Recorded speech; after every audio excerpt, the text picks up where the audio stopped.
खबर इस वक्त रायपुर से मिल रही है। दिल्ली से लौटे प्रदेश कांग्रेस अध्यक्ष दीपक बैज। केसी वेणुगोपाल, सचिन पायलट से दिल्ली में हुई चर्चा। संगठन के कार्यों के संबंध में वरिष्ठ नेताओं को दी जानकारी। संगठन में बदलाव को लेकर बोले दीपक बैज। कैसे संगठन को मजबूत करना है, इस विषय पर हुई चर्चा। 15 अगस्त के बाद संगठन मजबूती के साथ आगे बढ़ेगा। नगरीय निकाय रायपुर दक्षिण उपचुनाव पर भी चर्चा हुई। रामविचार नेताम के बयान पर दीपक बैज का पलटवार। नेताम जी भूल गए हैं 52 पत्तों में बादशाह तुरूप का इक्का भी होता है। निकाय चुनाव में बताएंगे कौन बादशाह और कौन जोकर। कांग्रेस अध्यक्ष दीपक बैज 4 दिनों के दिल्ली प्रवास के बाद लौट रहे हैं। उनकी वरिष्ठ नेताओं से मुलाकात हुई, इस वक्त हमारे साथ है। अध्यक्ष जी 4 दिनों तक दिल्ली में थे, वरिष्ठ नेताओं से मुलाकात भी रही, कई तरह की चर्चाएं, इस बीच आप दिल्ली पहुंचे थे, क्या कुछ कहेंगे? कुछ निजी काम था दिल्ली में, निजी काम हम लोगों ने संपन्न किए। समय था तो लोकसभा सत्र भी चल रहा है इस समय। हालांकि तमाम बड़े लीडर्स लोकसभा सत्र के दौरान व्यस्त रहते हैं, फिर भी माननीय सचिन पायलट जी से बात हुई और केसी वेणुगोपाल सर से मुलाकात हुई।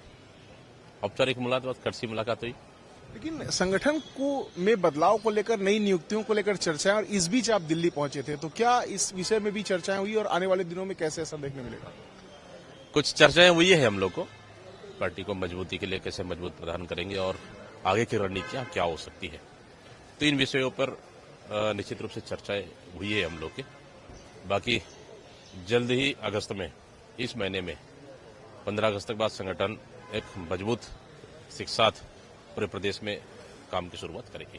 नगरीय निकाय चुनाव की चुनौतियां भी है और इसको लेकर जो बड़ा विधानसभा का घेराव हुआ उसकी भी जानकारियां आपने दी, तो आगे किस तरह की रणनीति रहेगी? बिल्कुल, जो हम लोगों ने लगातार प्रोटेस्ट किए, चाहे एआईसीसी का आया मार्गदर्शन हो या फिर लोकल इश्यूज को लेकर यहाँ पे और विधानसभा घेराव को लेकर सभी इश्यूओं को लेकर हम लोगों ने रिपोर्ट भी दी और चर्चाएं भी की। आने वाले समय में दक्षिण विधानसभा उपचुनाव की तैयारियां भी करनी है, साथ ही नगरीय निकाय का भी हम लोगों ने तैयारियां शुरुआत कर दी है।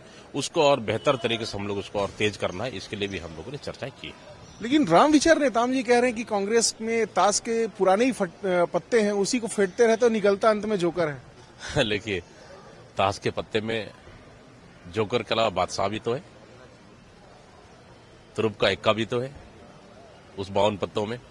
शायद रामविचार नेताम जी को ये तो याद होना चाहिए। तो आपको विश्वास है कि आने वाले समय में बादशाह या तुरुप का इक्का भी देखने मिलेगा? बिल्कुल बिल्कुल, आने वाला समय में चाहे नगरीय निकाय चुनाव या पंचायत चुनाव में हो, तो कांग्रेस के खाते में तुरुप का इक्का और बादशाह जरूर आएंगे।